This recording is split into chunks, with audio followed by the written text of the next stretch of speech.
I need to shave. All right, Reusse Unchained here. The Twins were the hottest team in the league, and then they were the coldest team in the league, and now they're the hottest team in the league again, Pat. I cannot figure it out, but Joey Wentz, at least they did to him what they're supposed to do to him. I thought that's when I decided they'd never win another game, when they let this clown stifle them, the left-handed, the last time. Well, I got to admit, yesterday I was tied up with something, and all of a sudden I was working on something, and I looked, and it was 6:40, and I said, "Oh wait, they started at 5:40 today," and I turned the game on, and it was 8-0. It was 8-0, and Joey was long gone, and I said, "Wow, what happened?" And they smashed a lefty, so that hasn't happened too often. And Carlos had 4 RBIs, although does that mean he's hot or not? The home run doesn't sound like it was a mighty blast. I didn't see it, but it went out of the ballpark. So. And then he had those 2 RBIs on Sunday, too, on that little bloop hit to left field. So he got 6 RBIs in 2 games. That looks better on it. He's actually over 50 RBIs now. I think he's leading the team, isn't he? Yes, I think you're correct. I think you're correct. In fact, I think, if I'm not mistaken, are they the second to last or last team to get a guy to the 50 RBI mark? 50 RBIs. They must be the it's last, taken a while. I mean, we got teams with 80 guys with 80s in the 80s and 90s, and it's taken a while. But, what the heck? Maybe they're going to start playing like they should. Lopez was cruising, I'll say that. He did not have much trouble with that Tiger lineup. Yeah. Did not. He just, he's a big, strong guy. He's going to pitch a lot of innings for you. He's going to probably go. Is he going to hit 200? He might hit 200 this year. Could you? I think so. He'll get 200. Yeah, and now they might, as I was saying yesterday, though, if they're around 5.5 ahead. If they get far enough ahead, they might go to the 6-man in September and stretch everybody out. But Cleveland's not chasing them, so I don't know how you're gonna. As I said, if you win half from here on out, you win it easy, right? Yeah. So will we get a Dallas Keuchel bobblehead night then, if it's a 6-man rotation in September, Pat? It should just be a great. The Dallas Keuchel bobblehead should just be a great big baseball that looks like the moon coming in, just a great big ball is all it would have to be, with his number and a hat on it. Beach ball night. Nice and slow with a little sink on it or something like that. But I love that slot. Yeah. Hey, did you see what is going to transpire with the Saints tonight in St. Paul? What? Royce Lewis at third, and I think Brooks Lee at shortstop. Really? Well, Brooks Lee, we're not gonna see Brooks Lee this year. They're not going to use any of his time. But I'd be curious to see that left side of the infield. It'll be good. It is going to be interesting what happens when Royce Lewis is ready to come back. They're not going to keep him there until September 1st, so they're gonna end up having to do something in their infield. Jorge does not look 100%, so I would, you play him. I would imagine with the 3 of those guys, they play 2 out of every 3 games when Lewis comes back, and Lewis will always play against lefties, obviously. I don't know. I like the guy, but I'm not over the moon about his possibility of being a star. I think he'll be a good player. I don't think he'll be a great player, Royce Lewis. Plus, he's dang near a free agent. They got to start where. How many years he's got in now? He's got 3 at least, doesn't he? All of last year was since the call up, right? Well, not all of last year, but yeah. Well, he got hurt, so that all counted on his. When he got hurt, that all counted. This year, since he got called up in May or whatever, all of this has counted. Yeah. Yeah, so he's getting a lot of service time. He is really a high class. You could just tell he's really a high class kid, though. So that'll be good. Would you? We're going to dive deeper on this on the Twin Show today because somebody asked, all right, what do the lineups look like? I don't know that you can put your best. Well, if Jorge Polanco is part of your best offensive lineup, which you could debate, like you said, maybe he's not. Maybe he's just your utility guy, but you have to put Byron Buxton in center field to get your best offensive lineup out there.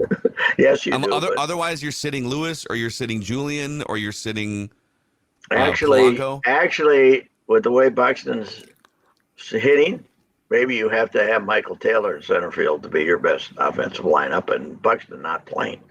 But and it's funny because Taylor will run into a home run once a week, but his on base percentage is .268. Yeah, which is and Correa's is now over 300. So he's sneaked up over 300 probably. It was 295 the other day. That there are some of their on base percentages are just ungodly horrible.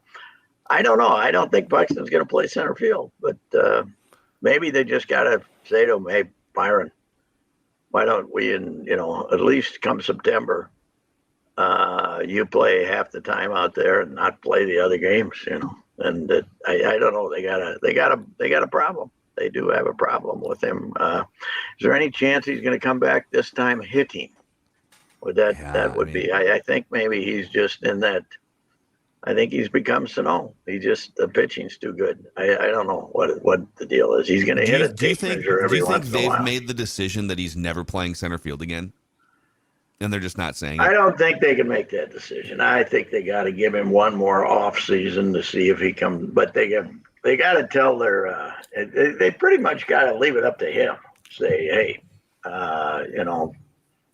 what we're doing here isn't working. So do you want to take the shot of playing center field 60% of the time, or do we just then, or do we have to make the decisions based on your way, not on what we hoped you were going to be, but on what you are, what do you become? I don't know.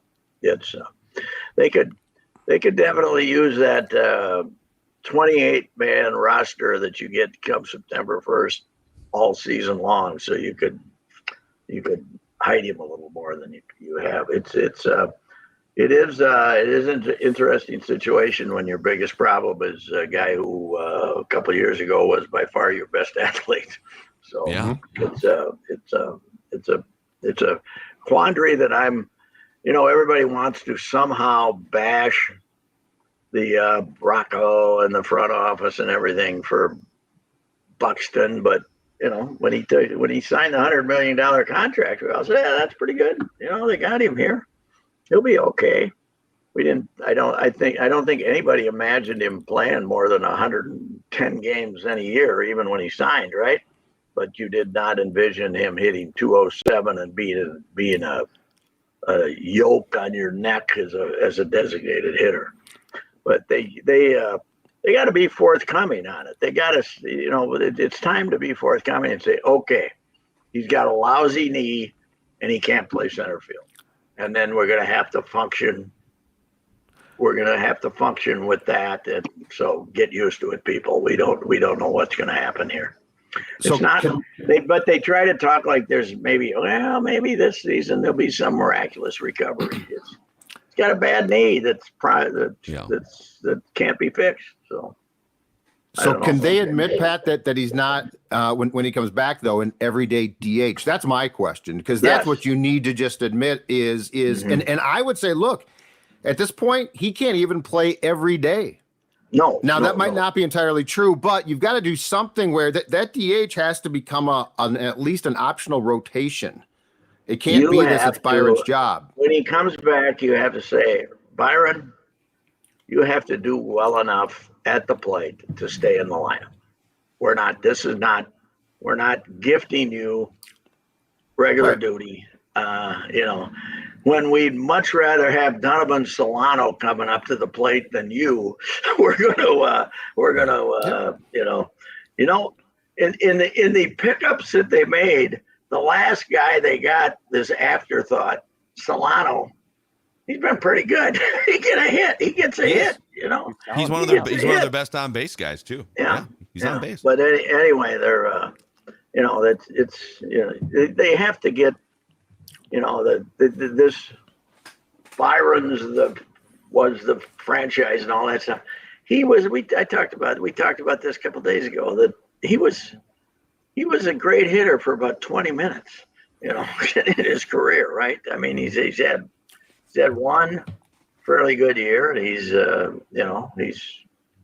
they just got to make the decision that he's got to earn his way into the team now. He's got to earn his way into the lineup. We're in the transition period here now, aren't we? I mean, this is Jorge is, one of the problems is Kepler's made himself valuable now. What are they going to do? They got. Yeah, would you go with like a 3-year extension or more like a 5-year extension on Max Kepler? Yeah, can you sign a guy month to month? Can you say if you have a great April, we're going to give you $1 million more in May, but if you go rotten again, then we're going to have to do something else. It's not going to work. So, but they, as I said, it's just Cleveland's had it, and nobody's chasing them. Cleveland last year at this time is when Cleveland started passing them up, right? Last year, Cleveland. It was around the first. Not this year. You look at that Cleveland lineup; it's awful. It's awful. So, how come Timmy gets 6 games and Ramirez gets 3? Because Timmy started the fight. Timmy's the one. It was an argument, and then Timmy said, "No, let's turn this into a fight." Yeah, well, maybe. Plus Timmy. All right. Plus Timmy's track record too, probably for being a pain in the ass is probably part of it too, right? I mean, has anyone ever, the phrase "f around and find out," right, Pat? You've probably heard that one. Has anyone effed around and found out more than Tim Anderson squaring up to start a fight and then getting dropped on his ass? They had to carry him back. He was loopy on the way back to the dugout. But then he wanted to come back out, and that's when Andrew Vaughn got it. And who ripped him today? Which former player that they traded? Somebody ripped him today. The White Sox. There's no accountability. Who was it? Yasmani Grandal. Oh, there's no. He's the guy that got traded. The pitcher that got traded to the Yankees. Oh, the Yankees. Yeah, he basically said there are no consequences. Nothing happens. Guys leave. No one cares. And I saw this on Twitter. Lance Lynn went on a podcast and they basically said, "Can you confirm these stories?" And he goes, "I'm going to tell you right now what that guy said that was wrong." And then there's just a pause. Okay. And he's just like, "There's nothing wrong. They're a mess." Wow. Yeah. Bring back Ozzy from the broadcast. God, Oh God. Unless you like to watch the White Sox post-game show, then don't bring back Ozzy. Why can't he do both? Why can't he do both? Yeah, he could do both. He could do both. Can you imagine the game gets over, they just go down to Ozzy's office and don't think that's impossible. They're going to have to do something to fire him up for next year, aren't they? They're going to have to do something. That would be amazing content. Yeah, and they don't care in Chicago if Ozzy's a fan of Castro. A, Castro's dead, and B, there's not enough big Cuban population to get him in trouble. They don't. His only problem was he was in Miami when he said, "Yeah, Castro's a pretty good guy." Yeah. That didn't work out too well. So people forget. Ozzy's great though, but Ozzy's going to have enemies in the locker room, but in the clubhouse. But so what? This guy might not have any enemies, but they're not trying for him. So that is something else. So we got the Jordan Addison as being repurposed for our readers see and the fans and all that. He's now great. He's having a good camp. He's putting his head down. He's this great young man. He's not going to get in any more trouble. I'll bet against that. That's the old Sid thing, Patrick. You're not going to do that again, right? When he said, what did he tell Ontario Smith? He went up to him and berated him in the locker room and said, "Really? You're not going to do that weed no more, or you're not going to smoke that stuff no more, right?" Oh, He's like, "No, sir." Weed? How about the Whizzinator? You're not going to take the Whizzinator to your cousin anymore? Oh man, I agree. That's Such a highlight yeah. moment in Vikings history, Yeah. the Whizzinator. You remind me of Gene Harrington once again. Dante, would you rather talk about the boat or the Bears? When we're having our first chance to talk to Dante since the Love Boat. The room is Bears. packed. I It's wanted news to that- answer a question about you know, the Bears. It's like the Pat Kesslers and Hausers and Leidens are all ready just to pounce for the lead news story. Everybody in and they the give Gene room the first goes- question. Everybody in the room goes, Gene! It was unbelievable. It was the great. And Gene says, I got to get my stuff. You know? It's amazing, man. I miss Gene Harrington, man. Oh, God, I do too.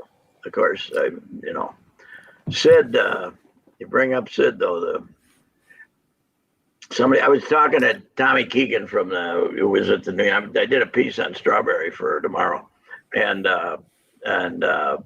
Keegan came out from the New York Post twice when he was here, right? He was he's a friend of mine. He's crazy, but he was wonderful. And he was the baseball columnist in the New York Post. And Gallo, the boss, said, get out there and make George sign him. That was basically the Post deal, because they wanted to have Daryl on the back tabloid, because Daryl was good for business.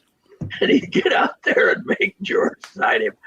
I was talking to him yesterday, and he said that, he got out there and won, and they always put it on the back page, One day, they put it on the front page. The front page of the Post was a Keegan story saying how great Daryl Strawberry's playing. Said, sign him, George. The cover said with an exclamation point.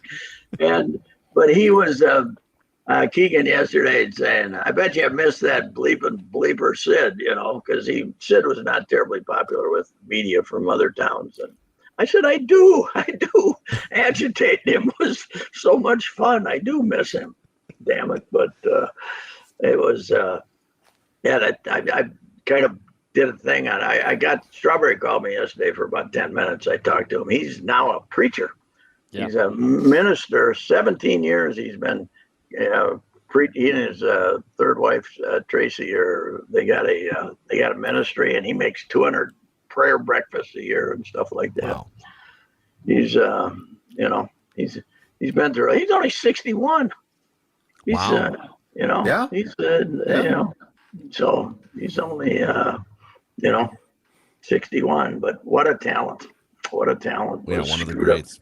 But unlike Gooden, he got his life together. I don't think Dwight ever did get his life. But how about having those two guys at like 21? The best player in the league and the best pitcher in history if he'd stayed straight. Yeah. I mean, the Angels have had that with guys in their mid to late 20s. Yeah. But how about our Angels? Ever since they loaded up, they haven't won yet. They've lost 7 in a row. Meanwhile, your Mariners said, the hell with it, and they've won 6 in a row, right? It's how weird. Baseball works. The secret of his success is do nothing at the trade deadline, or it's give up at the trade deadline. And now everybody who gave up is playing better than the ones that didn't. Yep. So we'll see if the Twins can keep it rolling, and we'll talk to you a couple more times later this week, Patrick.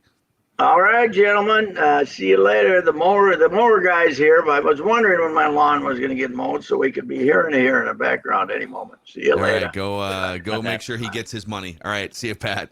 Reusse Unchained, presented by our friends at Power Lodge. So, hey, this Saturday, August 12th, you can join the Hubbard promo team in Ramsey at Power Lodge from noon to 2 o'clock. You can win Score North and Tom Bernard swag. And somebody who registers to win in Ramsey, Power Lodge, August 12th, Saturday, will win a pair of tickets to the Gophers Cornhuskers home opener on August 31st. Ooh. Power Lodge celebrating 25 years in business. Go to powerlodge.com to find out more.